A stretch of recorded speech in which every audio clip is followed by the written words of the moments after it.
Hey everyone, I'm Andrew, and I love how much Star Wars content has come out during my lifetime, but I wish I'd gotten to experience the sense of mystery the series had in its infancy.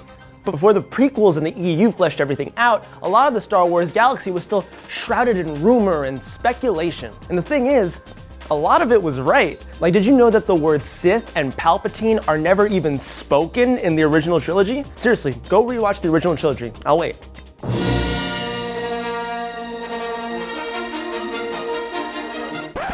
But somehow, people knew about them. It's the same way that me and my friends just knew that Vader's burns came from a volcano. But in the years before Revenge of the Sith, where did we get that idea? To find out how fans discovered these concepts, we're going to investigate some of the earliest sources of Star Wars lore. Starting with the novel. The first Star Wars anything that the public ever saw was this 1976 novelization of A New Hope that came out 6 months before the movie did.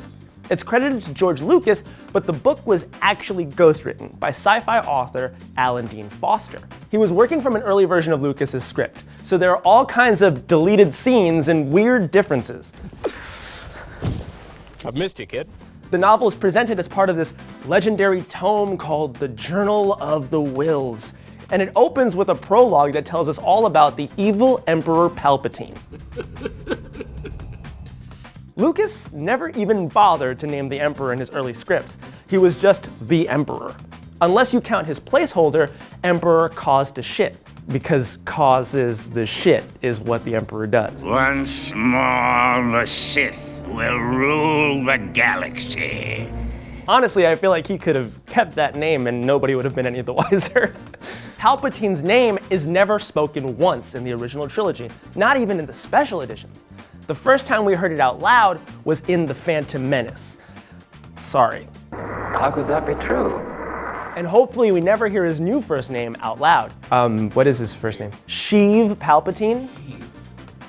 You literally named him after a prison weapon. Great. The novelization tells us all about Emperor Palpatine and the fall of the Old Republic. This early version isn't the cackling mastermind from the movies. He's more of a puppet, like an aloof dictator who shuts himself away while his cronies run the show. And he's definitely not an all-powerful Dark Lord of the Sith. Speaking of which, the Sith get their first mention in the book too. People were definitely aware of the term, but until the prequels, evil Force users were usually associated with Dark Jedi. Knock it off. Lucas uses the word Sith in a lot of his early scripts, like a character called Lord Valorum, who's a knight of the Sith, a warrior clan that opposed the Jedi Bendu. It's just words. Early Star Wars is just bleh. What sounds cool? Bendu, Sith, Sheev. He eventually settled on Sith as a title for Grand Moff Tarkin's enforcer, the Dark Lord of the Sith, Darth Vader.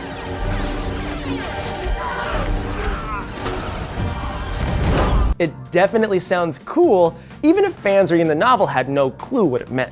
The word Sith also came really damn close to being in A New Hope. It's in the final script 5 times, and there's even a rare deleted scene where General Tague says it out loud.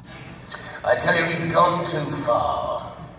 This Sith Lord sent by the Emperor will be our undoing. So it's great that all these tidbits are in the novel, but how would you even find out about it if you weren't old enough to read? Easy.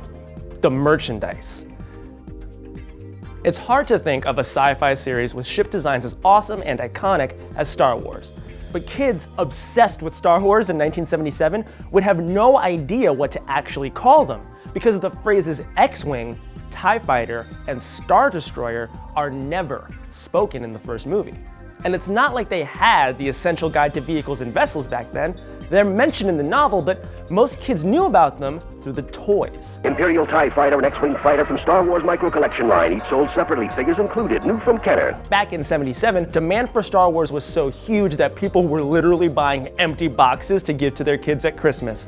These action figures are not yet available, but this Star Wars Early Bird certificate package is in stores, with this colorful Star Wars picture display stand and certificate to send in to get a set of figures by mail. And in the days before home video, toys were how the franchise sunk its roots into an entire generation. Everything from ships to creatures to even random-ass Cantina characters. They all got names courtesy of toy company Kenner. The biggest collection of vehicles, figures, and playsets in the galaxy, each sold separately, only from Kenner. Speaking of things we're stuck with forever, what about the Ewoks? This species never gets properly named in Jedi, and neither do the individual Ewoks. I guess Wicket and Chief Chirpa were too busy broiling Han and the gang alive to say their names out loud. But don't worry, the merch has always got you covered. Spaceballs the lunchbox! Spaceballs the breakfast cereal! Spaceballs the flamethrower! That kids love this one. I mean, toys are the whole reason the Empire didn't build their shield generator on a planet of Wookiees. And what 80s kid doesn't remember the Ewok Village playset? Get C-3PO, Logray, and Ewok Village playset. Action figures, each sold separately. You have to put it together. Or all the teddy bears and TV movies shoving Wicket and his annoying friends down our throats. Yum, yum! Seriously, it was like a chapter of Star Wars Care Bears. Don't get me wrong, I don't loathe the little guys the way I do Jar Jar Binks. But I was always more into badasses like Princess Leia and Boba Fett. Every kid who saw The Empire Strikes Back walked away obsessed with the mysterious mercenary in the dope-ass helmet. But they never, ever say his name in the movie. Vader just calls him Bounty Hunter. Han says it in Jedi, but it's so quick and breathless that it almost sounds like a sneeze. Boba Fett. Boba Where? Like that.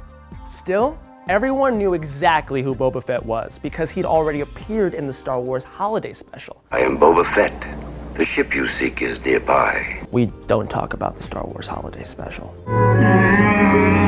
He's the star of his own trippy animated segment where he actually gets more lines than he does in the original trilogy. It will be easy to find the ship you seek. Follow me, friend. The cartoon is probably the best thing to come out of George Lucas's Christmas cash-in, but I can't fault the guy too much. He's our last and best source of Star Wars lore. The man himself, George Lucas.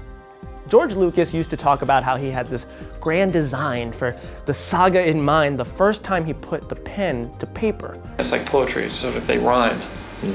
Every stanza kind of rhymes with the last one. That's like 90% bullshit, but he started to flesh things out more once he realized his silly space fantasy was a hit. Like Darth Vader's secret past. No, I'm not talking about Luke being his son, spoiler alert, that came later. I'm talking about the duel that doomed Vader to life in his armor. When I was little, I never really wondered what happened to him. That's because I already knew. It was almost common knowledge that Darth Vader lost a lightsaber duel to Obi-Wan and suffered severe burns in a volcano. And while the Battle of Heroes was definitely in Lucas's mind since at least the 4th revision of the script, there's not much evidence for it in the actual movies. But somehow fans found out the truth, and they spread the story around for decades. So who let the cat out of the bag? George Lucas did.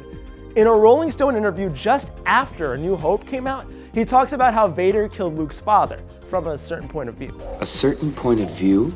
And duked it out with Obi-Wan over a volcanic pit. Vader falls in, gets fried, and becomes one destroyed being. There'd be hints and allusions to it in newsletters and other sources for years, but it wasn't confirmed until Revenge of the Sith showed us the entire fight in agonizing detail. You were the chosen one! And while the duel on Mustafar was absolutely incredible and arguably the jewel of the movie, it still didn't live up to what I had envisioned in my head.